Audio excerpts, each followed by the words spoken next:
It's time for this week's episode of Brandon Sports Talk, featuring in-depth interviews from those who are trending in the world of athletics.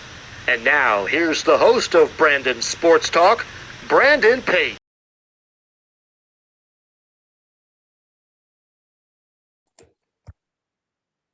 Welcome back to Brandon Sports Talk. In today's episode, I have the privilege to interview the Canadian rower for Madison Mailey. How are you doing today? I'm doing great. Thank you so much. Can you talk about how you knew that you wanted to be a professional rower? I started rowing in grade 8. My brother rowed before me, and he inspired me to pick up the oar for the first time. And I quickly fell in love with the sport. I loved the team aspect. I loved being on the water and being outside.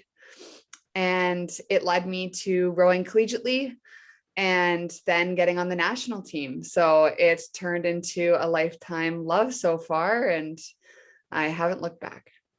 What was your collegiate time like rowing for Northwestern?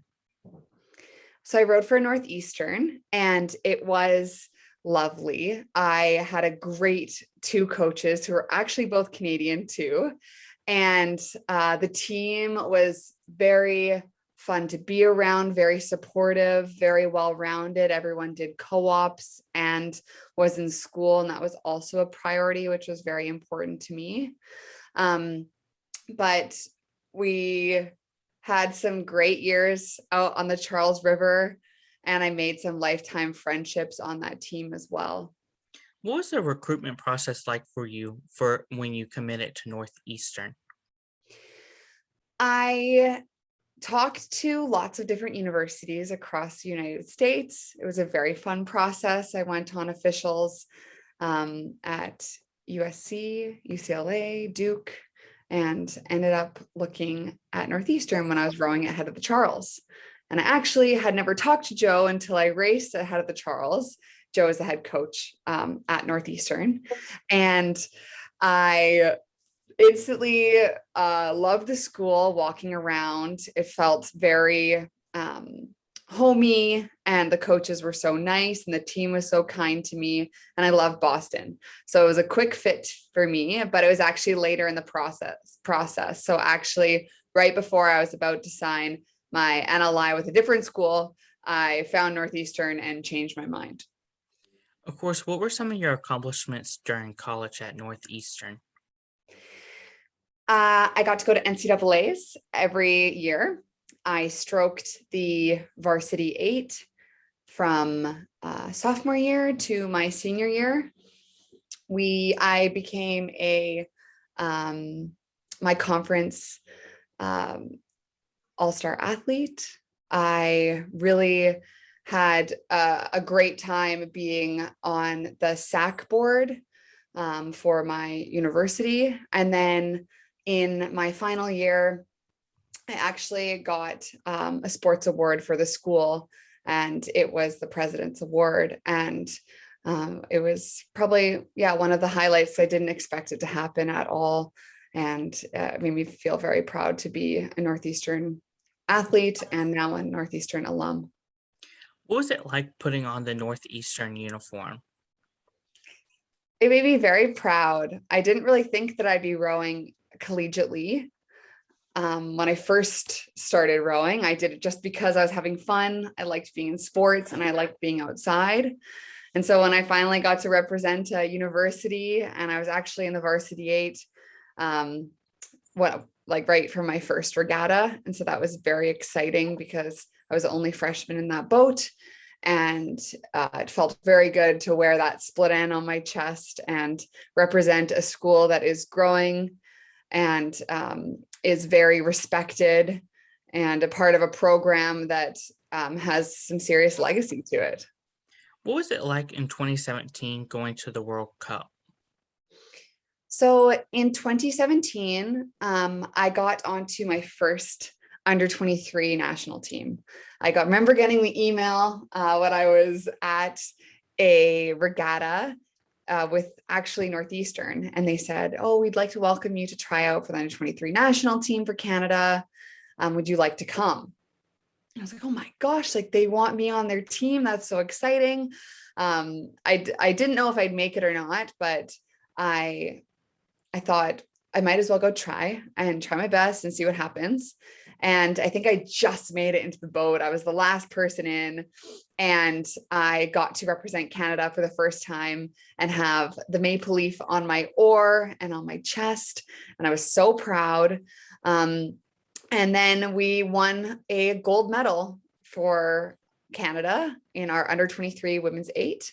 And we set a world record time that still hasn't been broken, which is a claim to fame and something we're quite proud of. And so that was really fun. And it definitely made me feel like this was a path I wanted to go on. And it lit my Olympic spark, thinking, I think one day I could do this on the world stage, and I think we could be successful. So I think during that regatta was when I first thought I could go to the Olympics. Of course, following that, what was the 2018 season like for you? So I went back to university and I enjoyed rowing my senior year with Northeastern. And then that summer, I once again went and I tried out for the under 23 team again. And that was awesome because we had already had such success. I knew at that point I could probably make it, and I felt more confident with myself. And so we went back, and this time it was in Poland. And we were out there racing, and the progression went really well. We beat the Americans and we came first in our heat. And then we won the final again. And so I got to stand on the podium again and watch the maple leaf or the flag raise into the sky. And it was really a moment of pride for me. And after that, my coach said to me, would you try out for the senior national team? And that's when I tried out for the senior team. And yeah, we won a silver medal, and it was my first time competing with girls that I had looked up to for a long time. And I was so proud to represent Canada in the open age group, and with the actual potential of that is the Olympic team that would be racing in 2 years. And if I could make that 2018, maybe there's a potential I could make it again for that Olympic year. What was that like, looking up to those girls that were on that team, the senior team, knowing that they were going to be in the Olympics one year?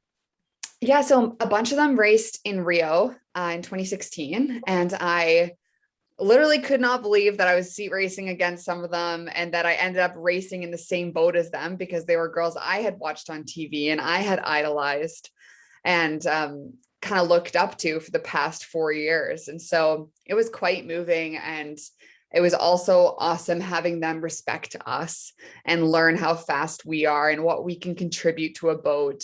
And I think in the end, they really felt like we contributed a lot and made a big difference to the speed of that boat.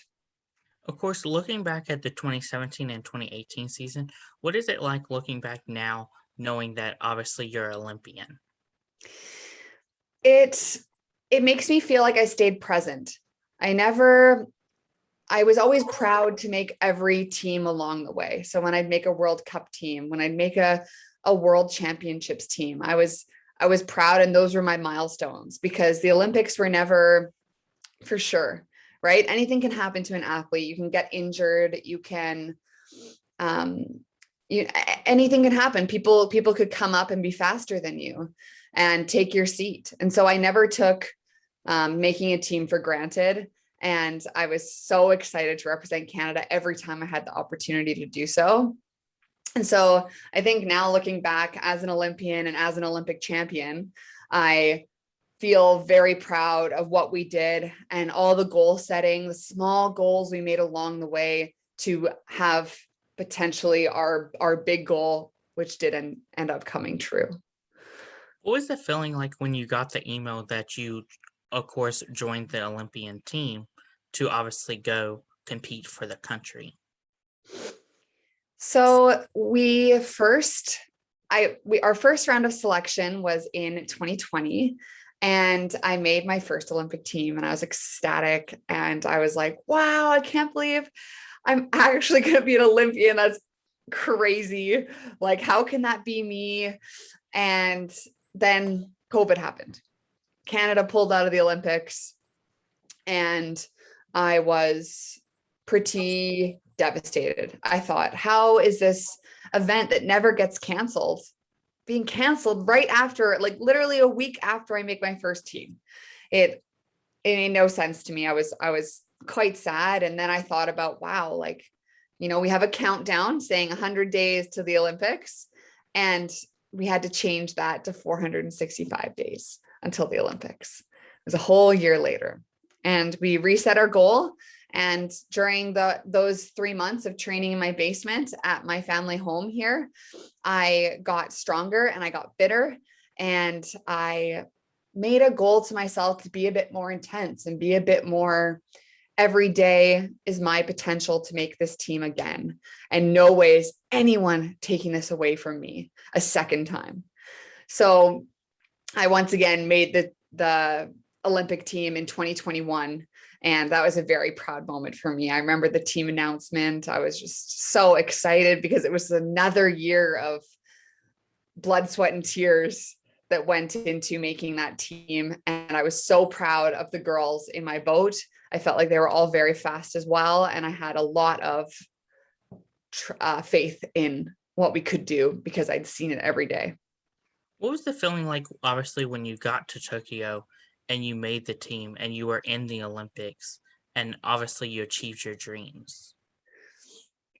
We were in Japan for about a month. We were in a city called Sagamihara training. We could only be because of COVID at the hotel or at the course. And so we spent a lot of time just focusing on rowing and had no external distractions. Then we got thrown into the Olympic Village, and that was so fun. It's like you imagine. It's like a full, huge city block of huge apartment buildings with flags of the countries that it's housing on the inside. So we had a big Canada building right on the edge of Tokyo Harbor. It was beautiful. And then watching everyone walk around in their different countries' uniforms, and was something that was very moving. And because of COVID, it was a bit of a weird experience because you can't really get to know other athletes very well because you can't be within close contact. You have to be masked, but it was still incredible. And the people I did meet were awesome. And it was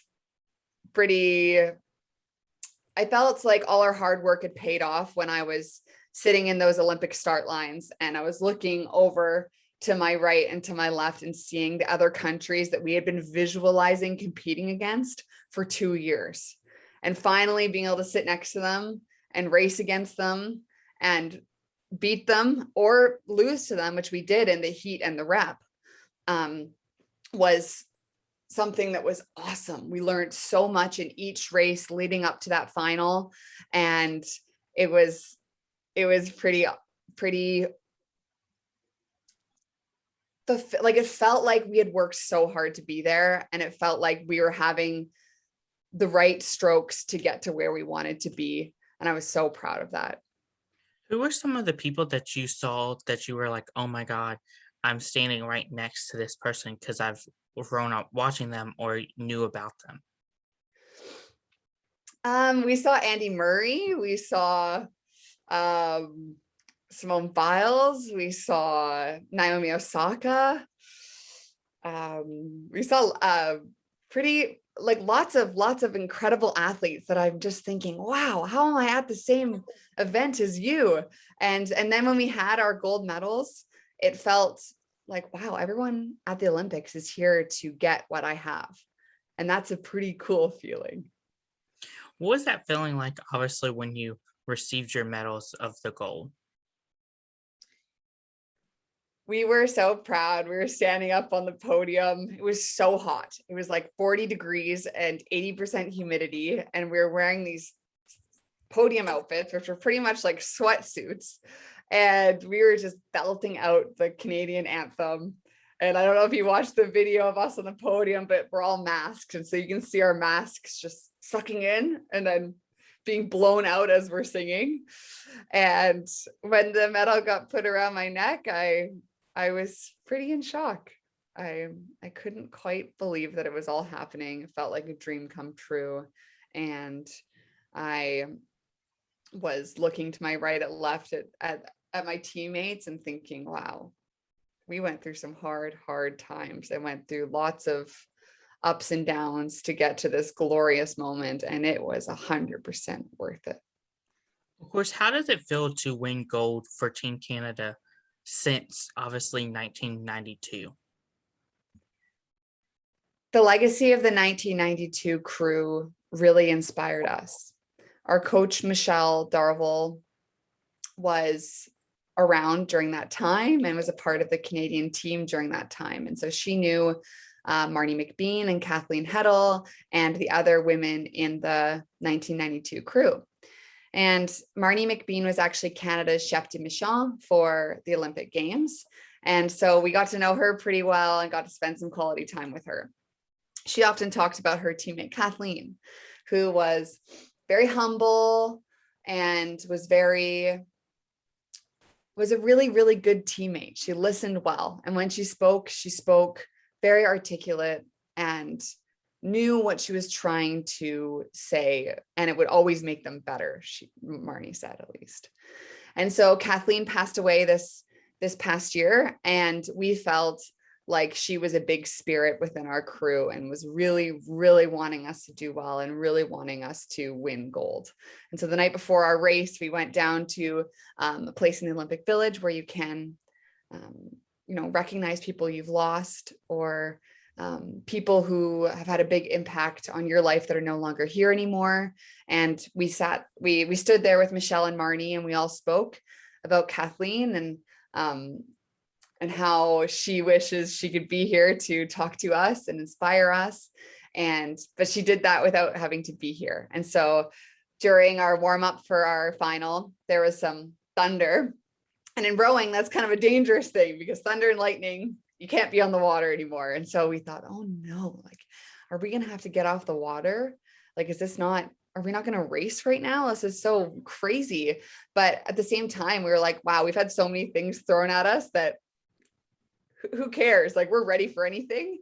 And I remember our coxswain saying, and a bunch of us thinking probably before she even said this, Kathleen's here with us. This 1992 crew of women are here for us, and they're supporting us. And so we took that and we were like, wow, we're pulling for not just the 8 of us or 9 of us, we're pulling for the 16 of us.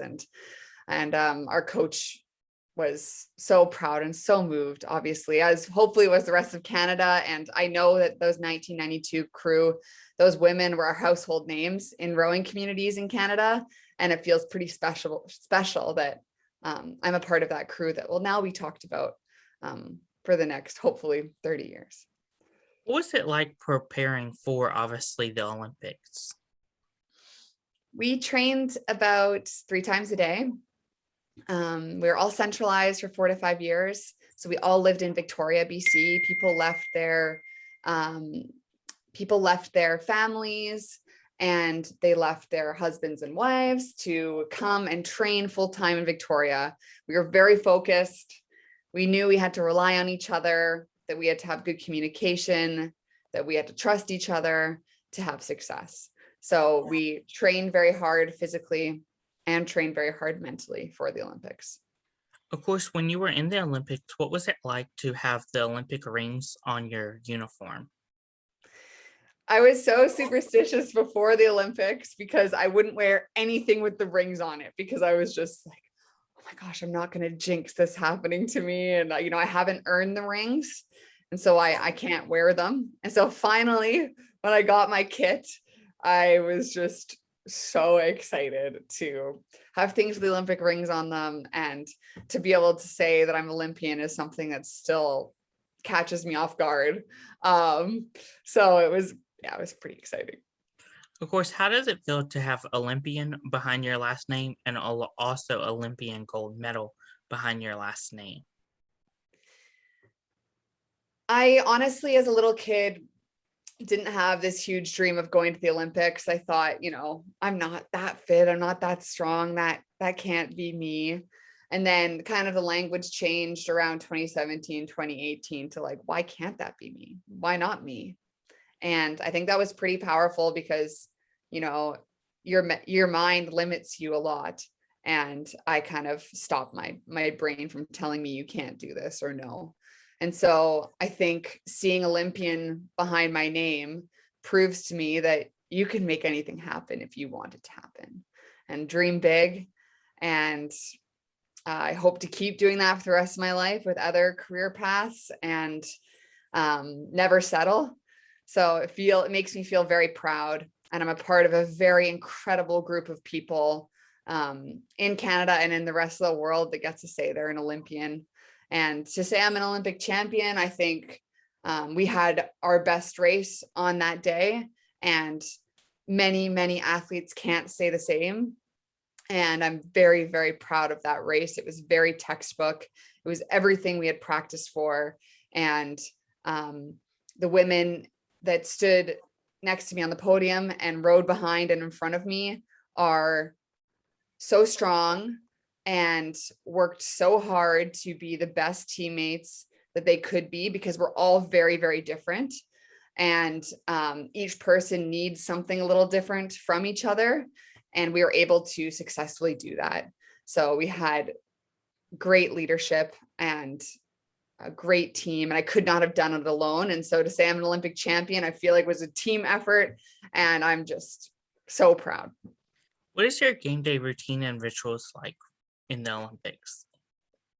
I try to eat what I normally eat at home, so I don't change anything drastically, because we don't want to feel like our stomachs are upset or have GI problems because of what we've eaten.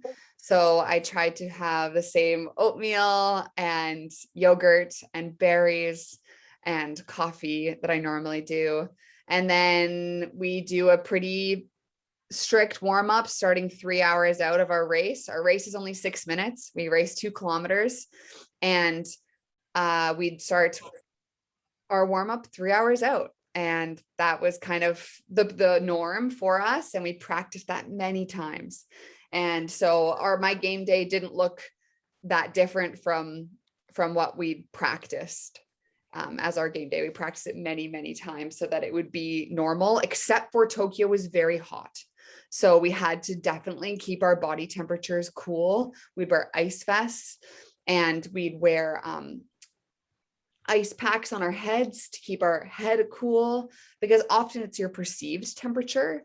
So that was a big part of our game day in Tokyo that was different than our game day back in Canada or other places we had raced, is that core temperature and body temperature and perceived temperature were really important for us to keep under control and to stay calm. Who are some people that you look up to in the rowing community? I look up to my coach, Michelle Darville. I look up to my other coach, Joe Wilhelm, who was my coach at Northeastern University. I look up to Silken Lawman, who has an incredible story. If you ever read her book Unsinkable, it's pretty fabulous. She is a very big inspiration to all of us. And I also look up to Marnie McBean, and we talked to Darcy a few times. She's an incredible athlete too, as part of that 2012 group. So I look up to a lot of Canadian female athletes.